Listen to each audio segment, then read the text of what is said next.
Olá, meus amados, graça e paz. Eu sou Janaína Alves e este é o nosso canal Rema de Deus.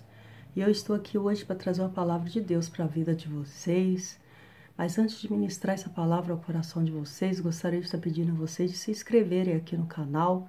Vocês que ainda não são inscritos, de deixar o like de vocês, o joinha de vocês, que isso ajuda muito a alavancar o canal, para que o vídeo, alcance outros corações também, que outras pessoas também possam ser abençoadas através dessa palavra. Amém, amados?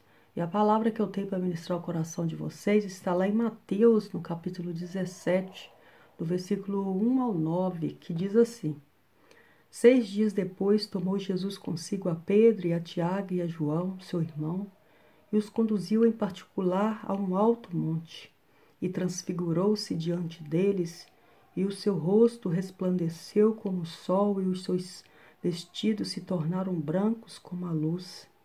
E eis que lhes apareceram Moisés e Elias falando com ele.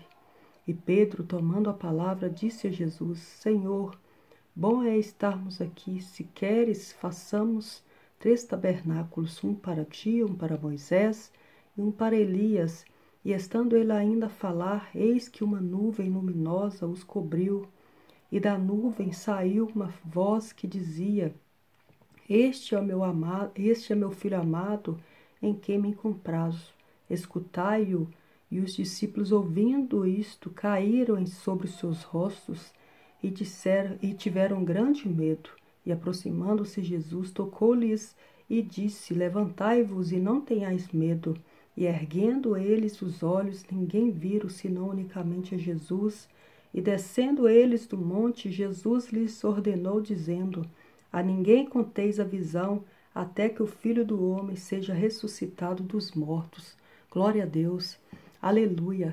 Essa é uma passagem maravilhosa da Bíblia que nos fala, da transfiguração de Jesus, Jesus escolhe Pedro, Tiago, e João, seu irmão de Tiago, e se transfigura, diante deles, E Jesus, a luz em Jesus resplandeceu as vestes dele, Resplandeceu, o rosto de Jesus ficou como um sol, Mas por que nós nos perguntamos por que Jesus escolheu a Pedro, Tiago e João, para se transfigurar diante deles? Porque eu acredito que Jesus escolheu eles, para que eles fossem, testemunha, do milagre, daquele milagre e daquele momento, daquele auge de espiritualidade que Jesus estava. Então Jesus queria passar para eles, esse nível de espiritualidade, para que eles fossem testemunha disso, para que testificasse disso depois da morte dele, porque, como diz no versículo 9, mais embaixo, diz, ele pediu para que não contasse a ninguém, até que ele fosse ressuscitado, porque as pessoas, se eles contassem o que ele viu, de que viu Jesus falando com Moisés e com Elias, as pessoas sem o Espírito Santo de Deus, elas não acreditariam neles, falariam que eles estariam loucos, que eles estavam loucos, como ele pode ver Jesus resplandecer em luz e ainda ver Jesus conversando com Moisés, e Elias, Eles achariam que ele estava blasfemando, porque naquela época os judeus tinham muitos mandamentos de Moisés, a lei de Moisés. Então Jesus pediu a eles que eles não contassem a ninguém até que ele ressuscitasse dos mortos, porque quando ele ressuscitasse ali dos mortos, ele enviaria o Consolador, o Espírito Santo de Deus, para todo aquele que aceitasse Jesus como Senhor e Salvador da vida dele. O Espírito Santo de Deus ia vir morar dentro dele. A partir desse momento, o Espírito Santo de Deus levaria todos nós a toda a verdade, daria-nos discernimento e entendimento da toda a verdade, né? Então, por isso que Jesus, naquele momento, pediu a eles para que eles não contassem, mas ele queria, né, que eles testificassem, né, de um nível espiritual, né? Mostrar que chega um momento, que nós chegamos um momento que a luz, que nós vamos chegar no momento, melhor dizendo, nós vamos chegar um momento no nível espiritual que a luz de Deus vai resplandecer sobre nós, né? E para que eles, aqueles três, né, Pedro, Tiago e João, testificasse desse milagre, desse nível espiritual, Deus desceu com uma forma de nuvem, né? E falou: este é meu filho amado, em quem a minha alma se compraz, né? E da mesma forma, se nós voltarmos lá em Êxodo, no capítulo 34, né? Do versículo 29 ao 35, diz, né? Quando Moisés desceu com as tábuas, né? Com as duas tábuas dos 10 mandamentos, depois de 40 dias que Moisés ficou ali no monte, né? 40 dias e 40 noites ali no monte, quando ele desceu do monte com as duas tábuas, com as duas pedras, né? Escritos os 10 mandamentos, o rosto dele brilhava. E Arão e o povo de Israel temeram, correram, ficaram com medo de chegar perto dele, porque o rosto dele brilhava, né? E eles temeram, né?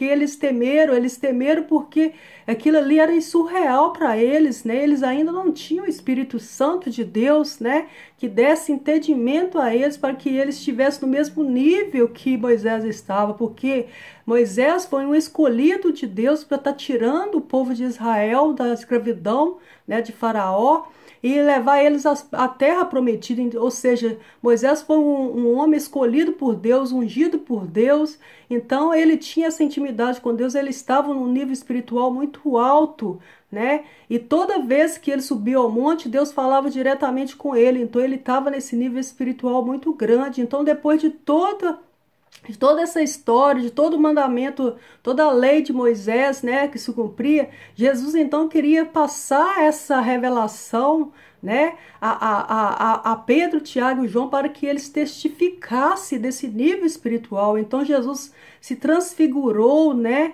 na frente deles para que eles testemunhassem. E ali Deus usou, Deus desceu sobre eles, fizeram com que o próprio Moisés, né, e João, né, estivesse ali para que eles crescem naquilo que eles estavam vendo, que toda palavra, né, não é uma mera história, mas que era verdade, que a palavra de Deus é verdade, né? Então Jesus, ele transfigurou ali na frente deles, né, mostrando que nós chegaremos a um nível espiritual onde nós resplandeceremos, onde não haverá mais lugar para as trevas em nós, né? Então, amados, que essa palavra possa nos encher de esperança, de confiar na promessa que nos está reservada em Cristo, né?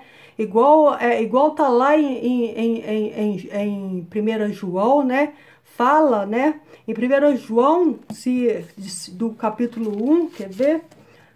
1 João capítulo 1, do 5 ao 7, né? Diz assim: e esta é a mensagem que dele ouvimos e vos anunciamos, que Deus é luz e não há nele trevas nenhuma.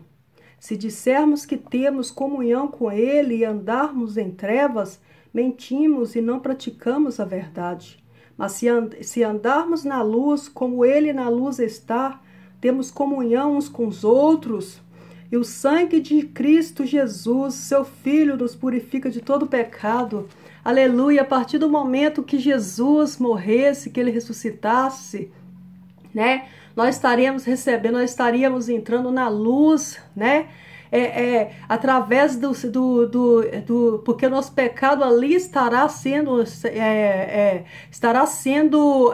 apagado, né? Lançado no mar do esquecimento. Nós não seremos mais escravos do pecado, ou seja, né? Essa luz vai resplandecer ao nosso rosto, e para isso nós temos que buscar, nós temos que começarmos, né, a buscar esse nível espiritual que Jesus, né, ali se mostrou diante de Pedro, Tiago e João, como diz a palavra, né, em 1 João, nós temos que ser luz, porque Jesus, a luz está, ele é luz, e não tem como nós chegarmos até ele se há trevas em nós, amados. Então que possamos, em nome de Jesus, ter essa esperança em nosso coração, crer verdadeiramente na esperança, na esperança que nos está proposta, na promessa que nos está proposta, porque a cada dia nossa luz vai brilhar mais e mais, assim diz a palavra de Deus. Mas para que isso aconteça, nós temos que nos humilharmos debaixo da potente mão do Senhor, buscar cada dia mais o reino dos céus, buscar cada dia mais até essa sede e fome de justiça, de ter o Senhor Deus na nossa vida, dele fazer morada em nós, para que possamos alcançar um nível de graça, um nível de poder, né, que nos está reservado a todos nós que cremos que Jesus morreu e ressuscitou. Ele conquistou isso na cruz por nós, para que a nossa luz possa brilhar mais e mais, da mesma forma que, como diz aqui, né, que ele resplandeceu, que as vestes dele se tornou branca. Assim Jesus quer que nós a cada dia nossas vestes vão clareando, que nós vamos despindo cada dia mais do velho homem, nos tornamos cada dia mais dependentes do Senhor. Ele quer que nós sejamos dependentes dele em tudo, em todas as obras das nossas mãos, em tudo que nós fazemos, que nós venhamos apresentar a Ele antes mesmo de nós fazermos qualquer coisa. Ele quer que nós sejamos dependentes dele, para que Ele venha, né, transformar nós, para que Ele venha nos limpar, nos purificar de toda imundícia, de toda treva, porque quem está com Jesus, como diz aqui no capítulo de João, né, quem está na luz, tem que, se verdadeiramente, né, nós amamos a Deus, nós estejamos na luz, porque Deus na luz está e não há trevas nele, né? Então que nós possamos nos espelhar nessa palavra, que possamos guardar essa palavra em nosso coração, ter ela em nosso coração e ter a confiança firme. Não duvide, amados, que há uma promessa reservada para nós. Há uma promessa reservada para nós em Cristo Jesus, a todos aqueles que verdadeiramente quer. Não seja morno nem frio, não seja morno, ou você é quente ou você é frio, ou você é de Deus ou não é de Deus, ou você serve a Deus ou você serve ao diabo. Nós temos que ser firmes. A palavra de Deus é verdade, a palavra de Deus é clara. Não adianta nós tamparmos o sol com a peneira, a verdade está estampada para quem quer ver. Temos que acordar, decidirmos verdadeiramente o que queremos, se queremos andarmos na luz, porque se nós queremos, porque Deus é luz, Jesus é luz e Ele quer que nós façamos parte dessa luz, Ele quer que nós venha florescer, né? Estando nele, e nós só vamos chegar a esse nível espiritual estando em Jesus, não há outro caminho. Então, amados, que possamos nos espelhar nessa palavra, que nós possamos nos apegar, nos fortalecer nessa palavra, que possamos nos encher de força, de vigor, crendo na palavra do Senhor. As Escrituras estão aqui para nos levar a toda a verdade. Hoje, graças a Deus, hoje nós temos o Espírito Santo de Deus que nos leva a toda a verdade. Tudo aquilo que Ele prometeu está se cumprindo. Ele falou que deixaria o Consolador para nos levar a toda a verdade da Bíblia, mas para isso nós temos que querer, porque Ele não é como um ladrão. Ele não arromba, ele quer ser convidado para entrar em nossos corações, e para isso nós temos que permitir Jesus fazer o trabalho em nós, fazer a transformação em nós, para que nós também venhamos brilhar cada dia mais e mais até ser dia perfeito. Amém, amados? Que vocês possam colocar essa palavra no coração de vocês, receber ela verdadeiramente no coração de vocês, para a honra e glória do Senhor. E eu peço em nome de Jesus que o Espírito Santo de Deus dê discernimento a vocês, entendimento dessa palavra, da mesma forma que o Espírito Santo de Deus ministrou essa palavra no meu coração e me deu esse entendimento, né, dessa palavra. Eu peço em nome de Jesus que o Espírito Santo de Deus venha dar entendimento a vocês dessa palavra, que vocês possam tomar sim uma decisão na vida de vocês, de seguir a Jesus, de servir ao Pai, querer conhecer a Deus intimamente, porque Ele quer ter um relacionamento íntimo com vocês, comigo, com vocês. Ele quer que você seja dependente dEle, para que vocês assim possam, e para que nós assim, né, possamos viver o melhor de Deus, a plenitude de Deus nas nossas vidas. Amém, amados? Eu deixo essa palavra no coração de vocês, que vocês possam, em nome de Jesus, recebê-la, e que Deus venha abençoar vocês poderosamente através dessa palavra, para a honra e glória do nome dEle. Amém, amados? Eu deixo vocês e até o próximo vídeo. Amém? Ficam com Deus.